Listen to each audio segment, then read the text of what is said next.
Cherry! Hey, Cherry, opens the door. No, go away.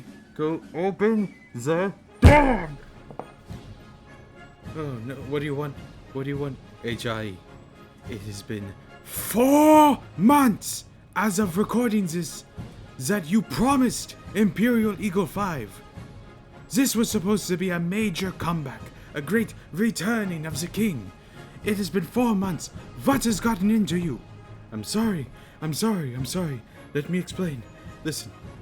Work. I had work to do, computer stuff to fix, and writing for different projects. And to be honest, I am a very big procrastinator. Well, you procrastinated far enough.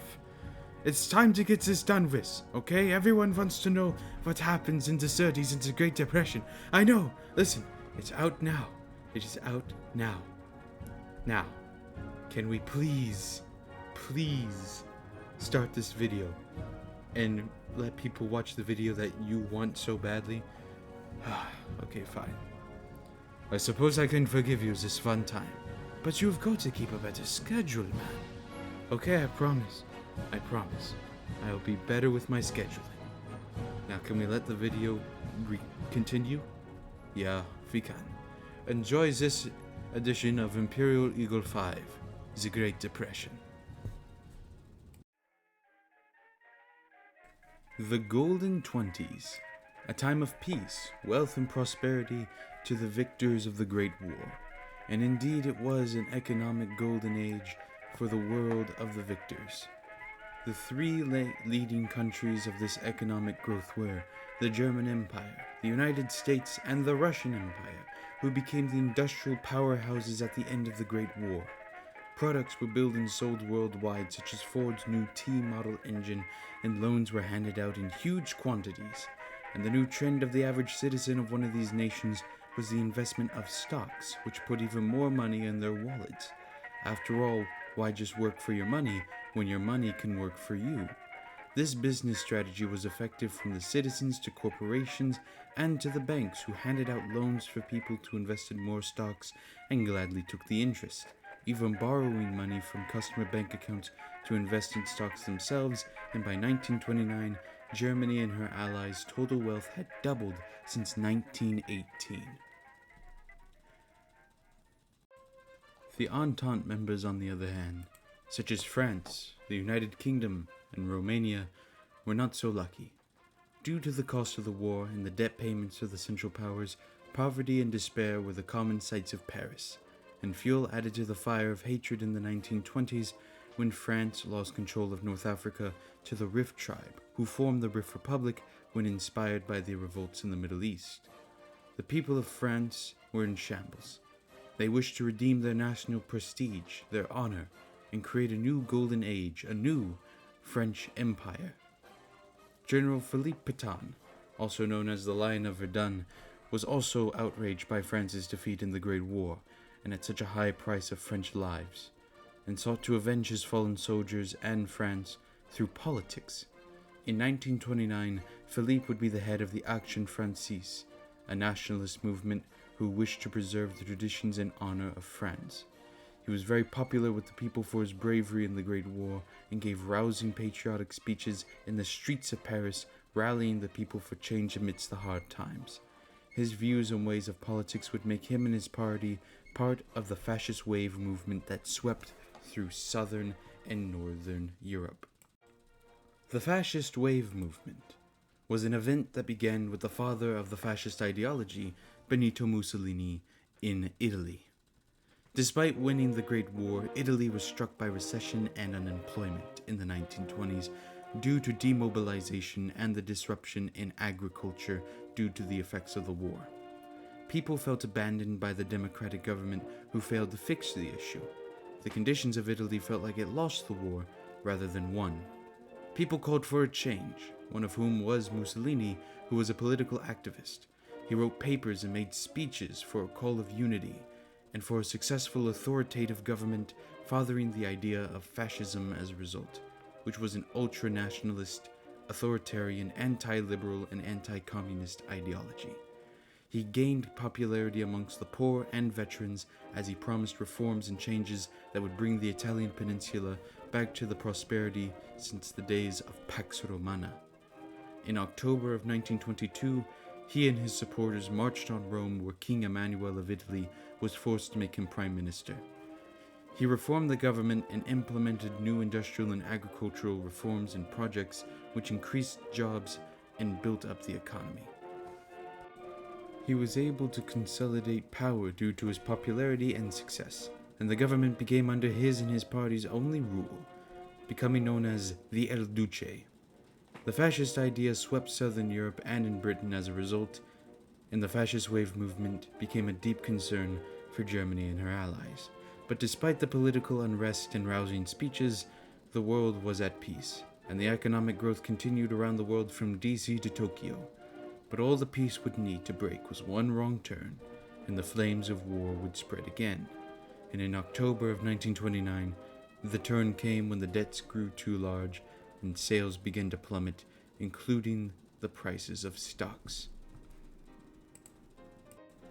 Investors were spooked and scrambled to sell their stocks to make some sort of profit.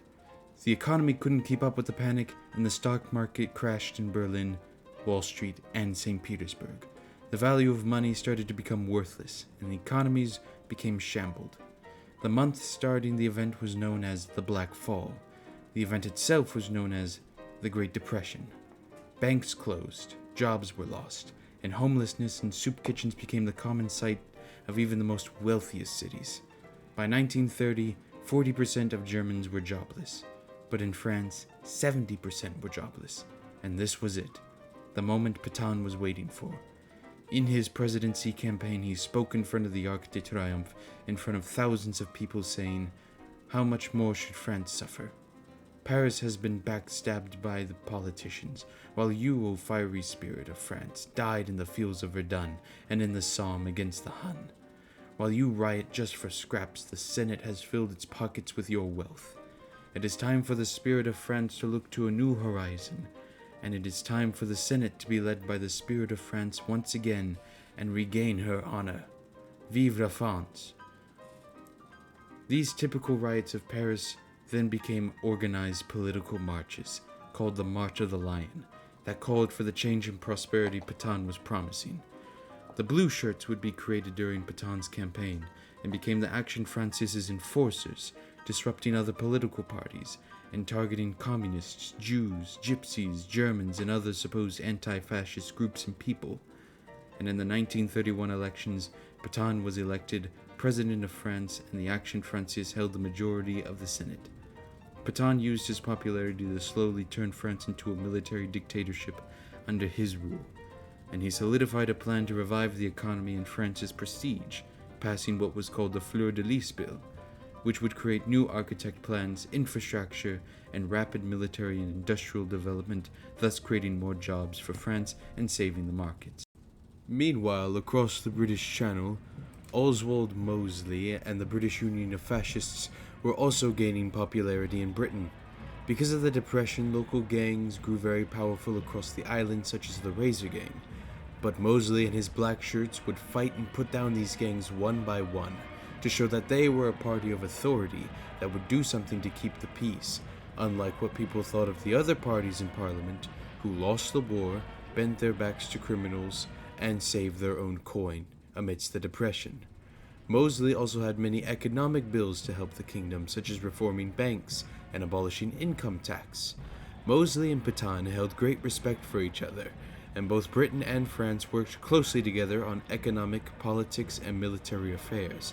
They saw each other as brothers who were backstabbed by America, slandered by Germany, and forgotten by Russia. This want for their days in the sun again would give way to the first meetings in Versailles of a new military alliance. While Britain and France were solidifying their newfound alliance in Versailles, Romania was also undergoing its dramatic transformation. The economic devastation of the Great War, coupled with the global repercussions of the Great Depression, left Romania in a state of turmoil. Unemployment soared and poverty was rampant, fueling widespread discontent, much like their Western neighbors. Amidst this chaos, a new force emerged, the Iron Guard, led by the charismatic and fervent Codreanu. The Iron Guard was founded on a blend of extreme nationalism and fervent anti-communism and anti-Semitism. Codreanu, often referred to as the Captain, galvanized support by promising to restore Romania's honor, cleanse it of corruption, and fight the perceived internal and external enemies of the nation. He skillfully utilized Romania's disillusionment with traditional political parties, which were now seen as corrupt and ineffective. His speeches were fiery and passionate, resonating deeply with the Romanian people, particularly the youth, who saw him as a savior capable of delivering the country from its dire straits. The Iron Guard's militant wing, the Legionaries, engaged in acts of violence and intimidation against political opponents, communists, Jews, and further consolidated their party's power. The tipping point came in the 1931 elections. As Romania's economic situation worsened, the Iron Guard capitalized on the public's desperation and Codreanu's promises of revival. The Guard won a significant portion of the vote, and Codreanu was appointed Prime Minister. Once in power, Codreanu moved quickly to consolidate his control. He enacted sweeping reforms to centralize power, reduce the influence of rival political parties, and implement his vision of a militant state. Codreanu's government pursued aggressive economic policies aimed at self-sufficiency and revitalizing industry. This included the nationalization of key industries and extensive public work programs to reduce unemployment. These measures, while initially stabilizing the economy, also placed Romania on a path towards ultra-militarization and authoritarianism. On the international stage, Codreanu sought alliances that would support his fascist agenda. He found his natural allies in Mussolini's Italy, Pétain's France, and Mosley's Britain. These relationships were solidified through mutual agreements on trade, military cooperation, and political support, strengthening southern Europe. As Romania transformed under Codreanu's rule, the Iron Guard's influence permeated every aspect of life. The state promoted a cult of personality around the captain, who is depicted as the embodiment of Romanian virtue and strength. Education, media, and the arts were all harnessed to propagate the ideals of the Iron Guard, ensuring that future generations would continue to uphold and defend their vision of Romania. By 1934, Romania had firmly established itself as a fascist state under Codreanu's leadership.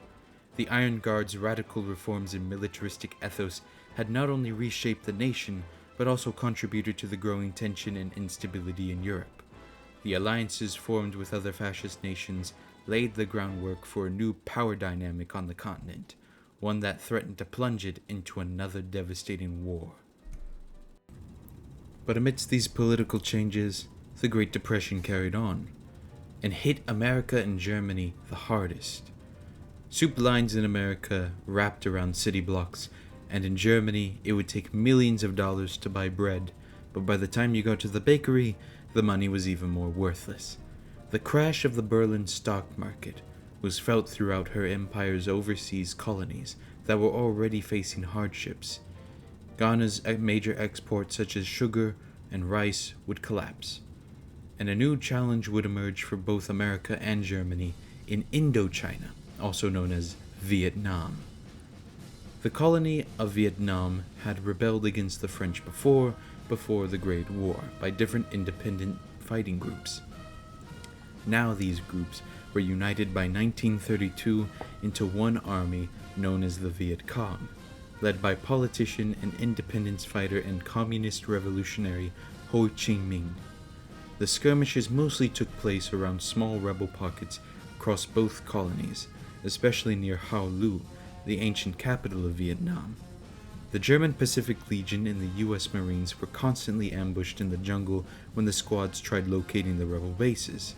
They fell into spike traps and snake pits. It was hell on earth for the U.S. and German soldiers, especially at the Battle of Dong Ha, which took place on April 30th, 1932, where the Viet Cong attempted to cut off the two imperial powers by taking control of the joint military base in the region, which controlled major military trade and transportation.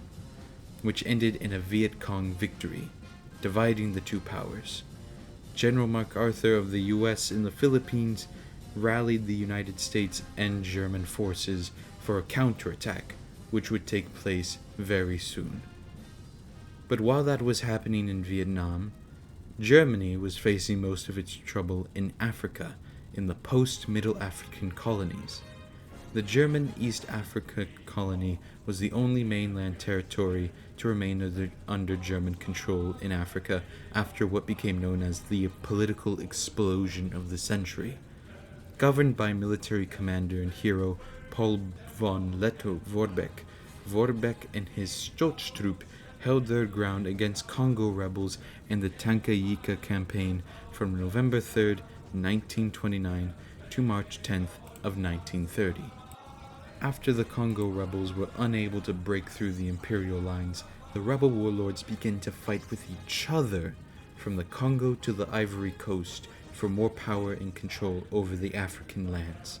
Many warlords rose and many fell. Eventually, in February of 1933, the Congo Federation was formed, and a month later, the Ivory League would also be declared, both being republics of aligning warlords, tribes, cultures, and kingdoms, all working together in a congress. The regions somewhat stabilized politically, but economically, the Depression gave the two republics a mountain of social and economic troubles to climb.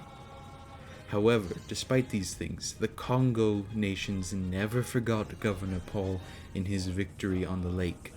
The Confederation began building camps and divisions along the Congo-Tanzania border, but the Depression would hold off an outright attack. Governor Paul would also build his power in the colony to prepare for the Second Tanganyika campaign. He also worked on stabilizing the colony with economic reform and tax cuts, and implementing more social and construction programs, creating more jobs and saving his own markets. As that was happening in Africa, and as the war in Vietnam raged, up north in China, peace was also falling apart once again in the ancient land. Prior to 1912, China was ruled for millennia by long-running imperial dynasties. But the 19th century would humiliate China and the Qing dynasty, with Western powers controlling their trade, growing stronger in influence and weakening China politically and economically. The 1911 Qing dynasty was overthrown and the Chinese Republic was declared. But the Republic quickly turned into a military dictatorship by General Yuan. And when he died in 1916, the Republic fell apart, with the regions of China turning into warlord factions, vying for control over China, triggering a massive civil war. But many called for a unified China once more, with the threat of the German victory in the Great War, expanding its colonies in Asia, and Japan's imperial shadow lingering over the sea, looking towards China and her resources. Political leaders like Sun Yat-sen, who helped overthrow the Qing dynasty, would call for this aid of unification. The Chinese Republic was united through Sun Yat-sen, who fought against the warlords until his death in 1925. His successor, Chiang Kai-shek, brought the warlords to their knees and reunited China under his rule by 1926. He ruled with an authoritative fist, but also kept the peace, unstable as it was. But when the Great Depression hit China in 1929, the Chinese economy in Peking, like its Western peers, collapsed. Then the Yangtze River flooded villages and ruined crops in 1931, leading to famine. Political instability, regionalism, famine, and a military government that committed mass executions on specifically pro-communist protesters in Peking and Shanghai, which would be known as the White Star Killings, would immediately end that short peace and unification in China that Czech was working so hard to maintain. And in the south, in the city of Wuhan, a rebellion led by General Mao Zedong occurred for change in January of 1932, and China was in civil war once again. The rebels, also known as the Peasant Rebellion, was communist ideologically, and was seeking to overthrow Czech and instill a new communist government. The People's Peasant Army fought off the Republic garrison in the region and pushed up along the river and the surrounding regions, winning victory after victory, until they were stopped at Nanjing in early 1933 by Republic General Feng Yushan. But the South was not the only rebellion Czech had to face. In the north, in the Shaanxi province, Mao's greatest commander, Su Yu, had also rallied a rebellion there that was called the Red Army in Hohhot.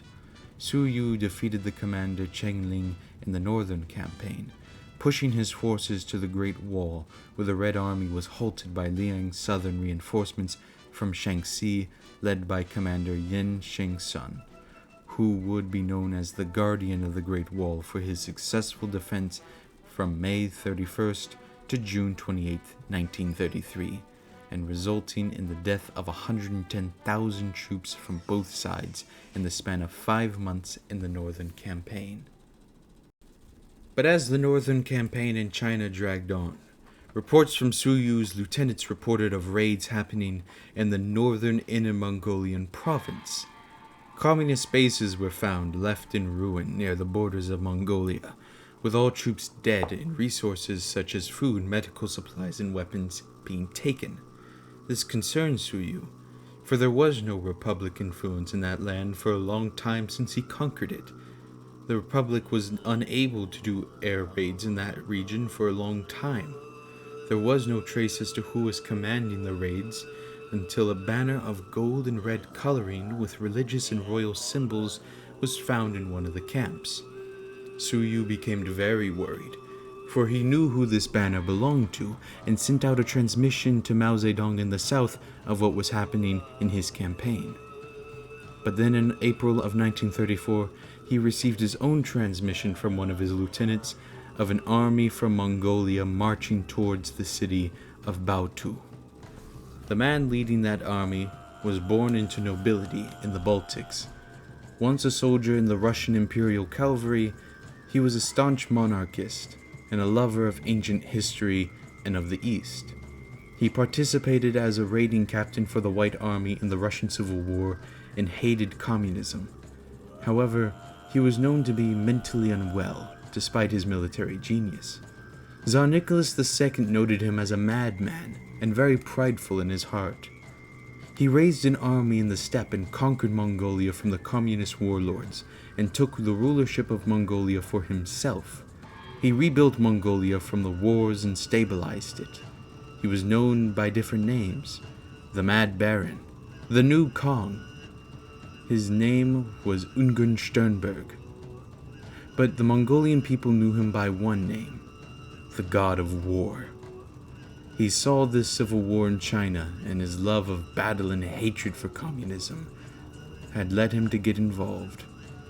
He marched towards Baotou with his golden and red banners, and with his army, wishing to create a new Mongol empire to live up to his name as the new Khan, and restore the Qing dynasty in China in restoring order and consolidating his power in the land. Diplomats in Japan saw him as a potential ally for their plans in China as the fires of war expanded in the east.